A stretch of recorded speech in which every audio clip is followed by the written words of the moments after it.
Being Manchester City's centre forward should be the easiest role in football. This is the Premier League team with the most possession, the most touches inside the box and the most goals this season. Just stand up front and put the ball in the net. And yet, it is not that simple. So much so, in fact, that it is the role that none of the senior players in City's current squad appear to want. Gabriel Jesus prefers it out wide where he can find space. Jack Grealish's least convincing performances have come in the middle. Phil Foden and Raheem Sterling have fared rather better at times but still look happier out wide, as illustrated by the fact that Pep Guardiola has even pressed Bernardo Silva into action there. He did so even when knowing that it did not suit the Portuguese. He likes to go inside, but coming from outside, being already inside, he struggles a little bit, but we have to understand it. When the opponents are sat back so deep and everyone closes the gaps inside, for the players who play there it is not easy. For this City side, the spaces are often elsewhere. In particular, they can be found deeper, in those half spaces from where João Cancelo and Kevin De Bruyne cause such damage. Sterling loves the channel. Ilkay Gundogan favors late runs into the box. As such, the role of the striker in a Guardiola team can sometimes feel like a decoy, a waiting game while the midfielders have the fun. As with Ederson, the team's goalkeeper, concentration is the crucial trait. It is the position where patience is everything.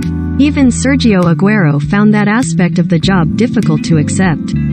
He is said to have complained that teammates did not pass him the ball. Having averaged over 50 touches per 90 minutes prior to Guardiola's arrival, that dipped below 40 touches in later seasons. It requires a mental shift to cope with that because it puts the focus squarely on a player's finishing for them to impress. Aguero was able to do that. Few Premier League players have outperformed their expected goals tally by more since records began. Jesus, however, finds himself at the opposite end of that scale, underperforming expected goals by more than anyone since his debut. It helps to explain why he became frustrated when unable to feel foot on ball, wanting to contribute in other ways. Erling Haaland has the temperament and the finishing ability to be more comfortable in the role.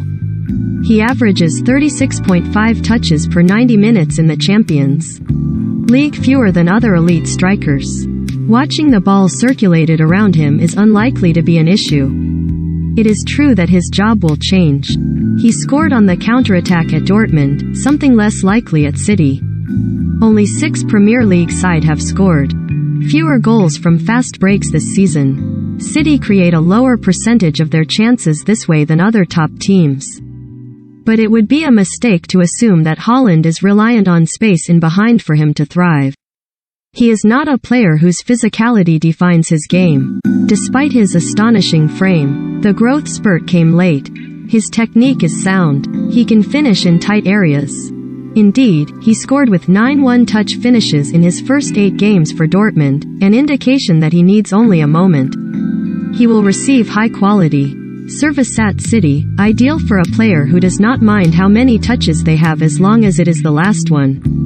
Erling Haaland's Champions League career goals by location on the pitch.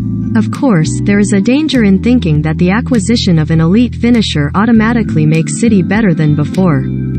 Football is more fluid than that. Perhaps the inclusion of a more conventional striker means something else will be lost in the build-up play. That was the part of the reason why Aguero started to find himself on the periphery as Guardiola continued his quest for total dominance of the ball, a pursuit that was undoubtedly aided by the selection of what was essentially an extra midfielder in attack.